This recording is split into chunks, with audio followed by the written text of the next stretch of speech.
Вы смотрите телеканал Юрган, и прямо сейчас в эфире начинается позитивно настроенная, полезно насыщенная программа «Студия-11».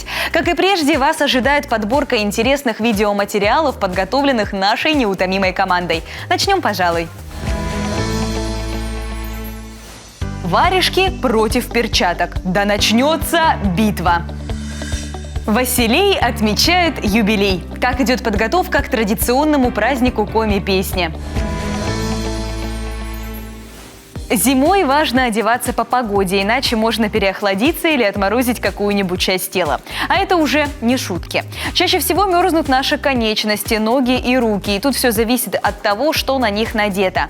Сегодня поговорим о защите наших ручек. На выбор традиционно варежки и перчатки. Но в каком из этих аксессуаров теплее? Когда стоит одни предпочесть другим? Я всерьез занялась этим вопросом. На левой стороне ринга мягонькие, тепленькие варежки. Из неоспоримых плюсов они могут быть связаны любимой бабулей, а еще этот аксессуар не лишает пальцы теплой в прямом смысле компании друг друга. Но минусы тоже есть. Пользоваться телефоном, водить автомобиль и делать еще много разных вещей в рукавичках практически невозможно. На правой стороне ринга перчатки. В них наши руки более маневренные, но вот тепло этот предмет гардероба сохраняет не так эффективно. На часах 8 утра, на улице примерно минус 10 градусов. Я гуляю с собакой. Обычно я это делаю в перчатках, но сейчас решила попробовать надеть варежки, раз уж сюжет об этом. Так вот, что я могу сказать? Держать поводочек в варежках неудобно. Нет вот этого, знаете, вот этой уверенности соприкосновения. Постоянно думаешь, что поводочек вот-вот выпадет. Вот и подтвердили. Использовать в жизни перчатки гораздо удобнее. Но как выбрать те самые идеально подходящие нашей руке, да и чтоб северную зиму пережили на ура? Остановитесь на вариантах с утепленной подкладкой. Хорошо носятся аксессуары из комбинированных тканей, например, из хлопка, флиса и балони. В таких перчатках руки не будут мерзнуть или потеть. Очень комфортны в носке трикотажные, акриловые или шерстяные модели на подкладке из меха, флиса или кашемира. А те, кто жизни представить не может без телефона, могут остановиться на сенсорных перчатках. Такая модель позволит пользоваться смартфоном, не оголяя рук. Вообще, любой предмет гардероба нужно выбирать под свой стиль жизни. Давайте узнаем, что используют операторы нашего телеканала. Олег, для уличных съемок ты что используешь? Перчатки или варежки и почему? Перчатки. Почему?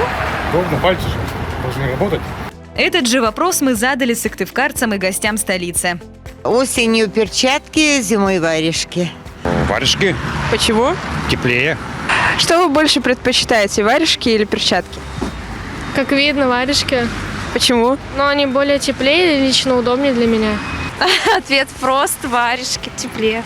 А вот в этом раунде рукавички одержали победу. Не просто так, они-то уж точно способны подарить комфорт в зимнюю стужу. Не зря же совсем маленьким деткам приобретают именно их. Наиболее подходящими для холодного времени года издавна считаются варежки, связанные из натурального козьего или кроличьего пуха. Подтверждает это и руководитель мастерской Югед Арт. На самом деле варежки – это наши традиции, они тепленькие, уютные. И в минус 30 только варежки защитят ваши пальцы.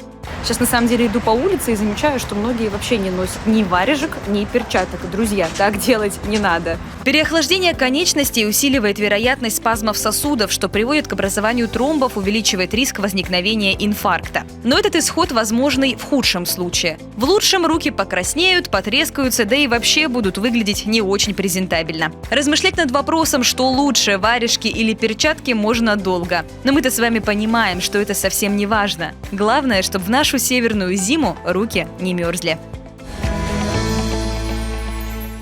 Заглянем в недалекое будущее. В начале каждого года проходит традиционный праздник Коми-песни «Василей». Вот и на заре 2023 года прозвучат красивые композиции и зажгутся новые звездочки. И уже сегодня идет подготовка к этому событию. Подробнее об этом расскажет нам Кристина Апостолиди, директор районного дома культуры села Усть-Кулом. Кристина, здравствуйте, рада вас видеть. Здравствуйте, Алена.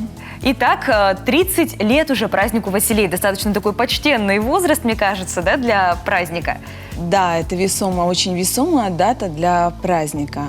И вот 13 января в селе Усть-Кулом у нас состоится это мероприятие. Будут ли какие-то сюрпризы ждать жителей Республики Коми? Конечно, сюрпризы будут. Над этим мы сейчас работаем. Мы выстраиваем концепцию мероприятия. У нас есть режиссерско-постановочная группа. Мы периодически встречаемся, общаемся, ищем что-то интересненькое. Как я знаю, что все заявки уже отобраны? То есть вы уже знаете, какие песни прозвучат на сцене Дома культуры Усть-Кулома? Да, прозвучат 15 песен. Песни достаточно интересные. Есть песни композиторов, которые ежегодно участвуют. Есть и новые имена. Песня оригинальная. То есть до этого ее никто не слышал. Это сделано для популяризации коми-языка, если уж заглянуть и, так скажем, главную задачу вычленить. Да, конечно же, прежде всего это популяризация нашей национальной песни, современной коми-песни. Конкурс «Василей» за 30 лет полюбился гостям и жителям Республики Коми. И в этом году я знаю, что у вас в планах, так скажем, увековечить каждый год этого конкурса. Каким образом? Ну, в этом году в рамках гранта главы мы выпускаем фотоальбом. У нас уже проделана достаточно большая работа. И каждый Василеевский год, каждый праздник мы покажем в этом альбоме. Я думаю, будет это замечательным подарком для наших участников и гостей нашего праздника. С 2004 года, насколько я знаю, Василей идет. Да, все верно. И то есть как бы фотографии вы даже оцифровывали, наверное, не было же раньше? Конечно, да. Я думаю, что для многих участников это будет большим сюрпризом. Увидеть себя в книге, посвященной 30-летию нашего праздника. Итак, мы немного поговорили о Василее, который будет. Кстати, когда он будет, давайте сейчас для наших зрителей расскажем. Он пройдет у нас 13 января 2023 года в селе Усть-Кулом, в районном Доме культуры. Я хочу пожелать всем нашим участникам хорошо подготовиться, но и отлично выступить. Спасибо вам большое за информацию. Все ждем 13 января. Благодарим. Спасибо.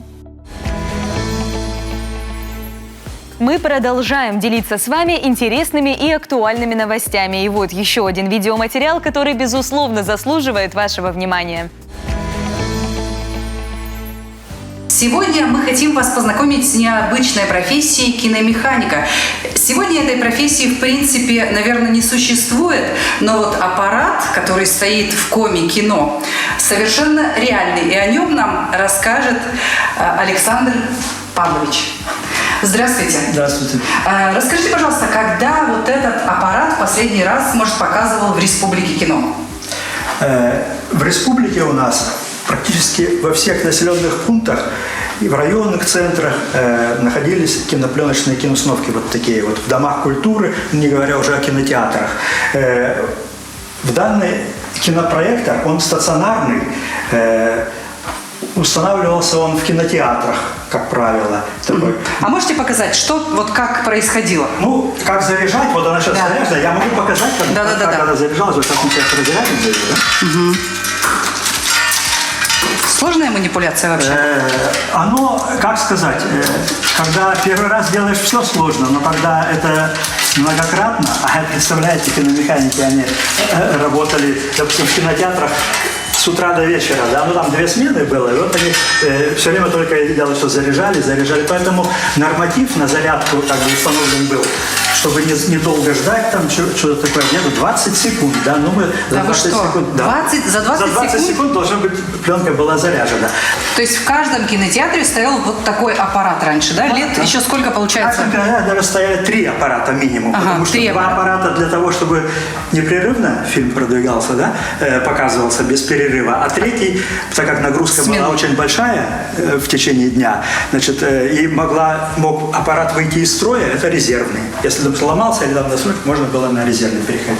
То есть все, кто хочет, они могут прийти на экскурсию, посмотреть и самим попробовать зарядить кинопленку. И выбрать фильм, может быть, какой они хотят посмотреть. Да. Из того фонда, который у нас, конечно, на пленке. А в каком году перестали пленку, получается, производить? Вот где-то 2012 год. Современные технологии, они позволили даже как-то приблизиться к качеству пленочному, хотя специалисты утверждают, что пленка все-таки по разрешающей способности, по цветопередаче, по градациям этим, она все-таки выше, вот эти вот все оттенки, чем нежели цифра.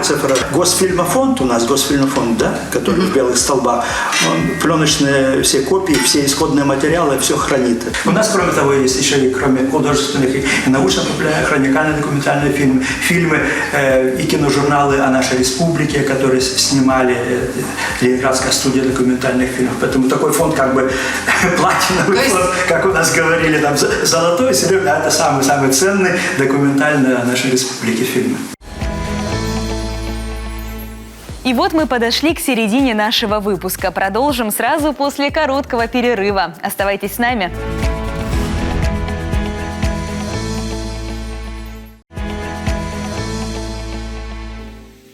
И снова мы в эфире. Всем привет, кто только подключился. Впереди 10 минут интересной и полезной информации. Поехали! Пора в прорубь. Ямальские моржи открыли купальный сезон. Первая помощь. Что необходимо знать и что носить с собой на всякий случай. Почувствуй силу медведя. Знакомимся со старинной коми-игрой. Окунемся в финно-угорский мир. Каждый день там происходит множество интересных событий. На Ямале, к примеру, активизировались любители зимнего купания. Моржи в городе Ноябрьск открыли зимний пляжный сезон. Участники клуба закаливания «Большая медведица» в этом году подошли к делу с особой серьезностью. Любители освежающих ванн планируют получить статус некоммерческой организации, чтобы еще больше людей смогли приобщиться к моржеванию.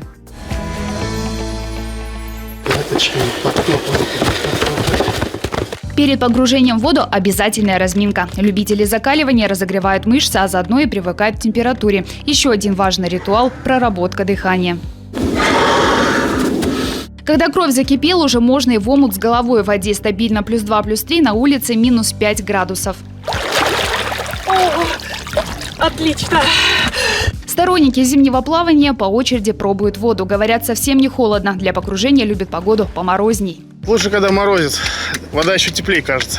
70-летняя Елена Клепчукова тоже рвется в бой. Она уже 2 года практикует закаливание. Отмечает, что самочувствие улучшилось, да и в целом моржевание помогло поправить здоровье. Вообще-то вы видите перед собой парализованного человека. Спину поломал 3 раза и руку. Но, как говорится, желание пуще неволи. Когда человек хочет жить, то медицина бессильна. Босиком по снегу легко. Эдуард Наумов перед погружением еще 30 минут бегает. Он в этой компании моржей самый опытный. За 10 лет стажа экстремал поставил свой температурный рекорд. Максимальная температура была -63 градуса. Единственное неудобство – это было одеваться. Потому что раздеваться еще как-то, одеваться там уже все. Волосы дыбом, борода тоже. Любители экстремальных погружений состоят в клубе закаливания «Большая медведица». Сегодня в нем занимается 60 человек. Постоянное место сбора – река Нанпёк. Здесь участники клуба не только купаются, но и пьют чай, общаются, даже стоят на гвоздях. Чтобы времяпровождение было комфортным, в прошлом году построили ЧУМ. План на этот год – стать некоммерческой организацией. Надо, во-первых, узаконить все это дело, здесь благоустроить все это дело, привлечь для здоровья как можно больше народу, чтобы люди приезжали. Те, кто хочет испытать свое тело и дух, всегда ждут в клубе. Бывалые моржи расскажут, как безопасно подготовиться к закаливанию. Этот и другие сюжеты из жизни финно-угорского мира смотрите в программе с одноименным названием «Финно-Угория» каждую среду на телеканале Юрган в 19:00. Сегодня новый выпуск. Не пропустите. В любой момент мы можем столкнуться с ситуацией, когда необходимо будет оказать первую помощь. Вопрос в том, а сможем ли мы это сделать? Ведь есть определенный алгоритм действий в каждом конкретном случае. Не так давно говорилось даже о необходимости возобновления обучения школьников и студентов первой медицинской помощи. Насколько важно каждому из нас обладать такими знаниями? Поговорим об этом сейчас. В студии 11 Вера Корсакова, координатор программы обучения навыкам оказания первой помощи школьников и студентов, и Людмила Луашева, инструктор по первой помощи Коми регионального отделения Российского Красного Креста. Здравствуйте. Здравствуйте. Здравствуйте. Первая помощь. Я думаю, что не каждый из нас может ее оказать. Почему важно этими навыками обладать? Это очень важно для того, чтобы в критических ситуациях, в экстренных случаях не растеряться и суметь помочь своему ближнему, даже другу, даже своему родственнику и любому другому человеку пострадавшему. Я знаю, что в школах и учебных заведениях вы очень часто проводите, так скажем, мастер-классы, да, по оказанию первой помощи. Вот как дети вообще? Углубляются ли в процесс? Ну, самое интересное для них, когда они узнают, что их там будет ситуация, будет сценка, их загримируют, им наденут жилеты, им дадут манекены, они, конечно, этого ждут. И программа Российского Красного Креста – это как раз 70% практики, а 30% – это теория. Поэтому наши мастер-классы – это практические занятия. Ну вот, как я уже сказала, что для каждого конкретного случая есть свой определенный алгоритм. Может быть, есть какой-то список чрезвычайных ситуаций, выход из которых мы должны знать? Самые частые, самые встречающиеся ситуации, конечно, это частичное перекрытие дыхательных путей, когда человек принимал пищу или напитки употреблял какие-то и подавился, и начинается удушье, приступ. И, конечно же, это любые виды травм: ссадины, раны, кровотечения, ушибы и переломы. Если говорить о первой помощи, что вообще в это понятие входит? То есть это те действия, которые мы можем оказать после того, как мы вызвали скорую помощь, мы перейти должны к доврачебной помощи. Для того, чтобы врачи приехали и уже дальше оказывали помощь. Часто такое бывает, что идем, допустим, мы по улице и видим человека в не очень хорошем состоянии. Очень многие стесняются, проходят мимо. Вот вы, как эксперты, как бы вы посоветовали себя вести в такой ситуации? Конечно, мы должны всегда помнить о собственной безопасности, да? Мы должны оценить ситуацию со стороны, трезво, не паниковать, конечно же. Должны посмотреть, безопасно ли нам, безопасно ли пострадавшему. Нужно ли к нему подойти, можем ли мы это сделать. И обязательно, конечно, не проходить мимо. Возможно, этому человеку срочно нужна помощь, и даже мы спасем это минуты и секунды. Как говорится, лучше спросить. Да, конечно, обязательно нужно спрашивать, могу ли я вам чем-нибудь помочь. Самый простой вопрос. Так мы одновременно оцениваем и ситуацию, разговаривает ли с нами человек, в каком он состоянии находится, в сознании и без сознания. 1 декабря пройдет чемпионат по оказанию первой помощи. Нам нужны все явки, пароли, кто будет участвовать и где будет это проходить. Чемпионат по первой помощи пройдет впервые в Коми-региональном отделении Красного Креста. Будет он ежегодно проходить у нас. В этом году мы стартуем. Приглашаются на первый чемпионат студенты всех вузов, высших учебных заведений, колледжей на чемпионат. Заявлено 6 команд, которые поборются и покажут свои знания по первой помощи. Пройдет он в Сыктывкарском лесном институте. Начало с 12 часов. Не знаю, видите ли вы сейчас или нет, но между наших гостей есть такой прекрасный жилет, макет, на котором показывают меры первой помощи. Для чего он нам нужен и какая ситуация с помощью него воспроизводится? Ну, мы принесли показать жилет Гемлиха. Мы тренируемся со студентами, школьниками на этом жилете. Практика и ситуация у нас – непроходимость дыхательных путей. Как я понимаю, его нужно надеть, да, для того, чтобы продемонстрировать. Покажем, как мы это практикуемся. Здесь пищевод. Здесь у нас имитация инородного тела. Видите, вы подавились пищей какой-то, да, то есть вот здесь у нас, да. И теперь мы с вами научимся, как вы себе поможете. То есть это метод самопомощи? Бывает, когда человек один находится, ему нужно будет самому помочь. Самопомощь. Мы находим у себя пупок, от пупка 4 пальца и кладем на кулачок выше пальцев, да, у нас как раз крестик, да, и рукой закрываем этот кулачок. Пища никогда вверх не выпрыгивает, не выходит, не выталкивается. Всегда нужно будет наклониться нам вот эту позу и нажать на кулачок внутрь и наверх. Диафрагмой выталкиваем инородное тело. Сильно внутрь ли нужно и наверх. нажать? Хорошо, сильно нужно нажать. А ничего ли не повредится в этот момент? Нет, не повредится. Давайте попробуем. Давайте. Внутрь и наверх. Вот инородное тело у нас вышло. Мы помогли сами себе. Достаточно просто. Вот когда есть человек, который вас спасает, он должен подойти со стороны спины, находим пупок, 4 пальца, кулачок. Человек наклоняется, еще сильнее нужно наклониться, и нажимаем. И вышло инородное тело. Вот таким образом мы можем помочь человеку спасти. Ну, это пару секунд всего у нас есть. То есть у нас есть всего буквально несколько секунд для того, чтобы человека спасти, пока присяду в этом жилете. Да, 1-2 минуты обычно. Больше человек не может без кислорода, так ведь? Да. Спасибо вам большое, вы только что меня спасли. Возможно, наш ролик спасет еще многих-многих людей. Надеюсь, что такой ситуации ни у кого не случится, но мало ли, лучше, как говорится, знать, да, чем не знать. Спасибо большое, что вы к нам пришли, было очень приятно пообщаться. Благодарим. Спасибо большое. Многое из того, что пришло к нам из глубины веков, несет определенный смысл. Любая традиция, прочтение определенных природных примет, даже игры – все имеет свое значение. Сегодня познакомимся с игрой, которая называется «Борьба с медведем». Конечно, личная встреча с хозяином тайги не сулит ничего хорошего, а вот в таком формате можно спокойно с ним посоперничать. А сейчас я познакомлю вас с настоящими коми-соревнованиями, называются «Ошка-тыш. Борьба с медведем», где вы можете проверить свою настоящую силу. Ребята, сейчас нам нужно разделиться на пары. Мальчик с мальчиком, девочка с девочкой. Ножки у нас вместе, палочка у нас именно по центру, там, где держатся у нас ножки.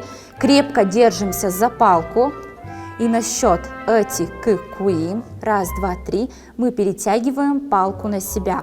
Эти-кы-куим.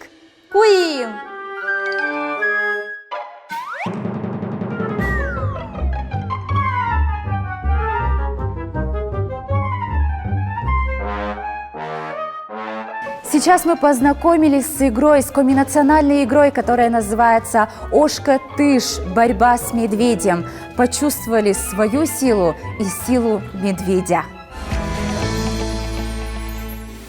Спасибо, что провели это время с нами. Уже завтра смотрите новый выпуск «Студии 11» на телеканале Юрган. До встречи в эфире. Пока-пока.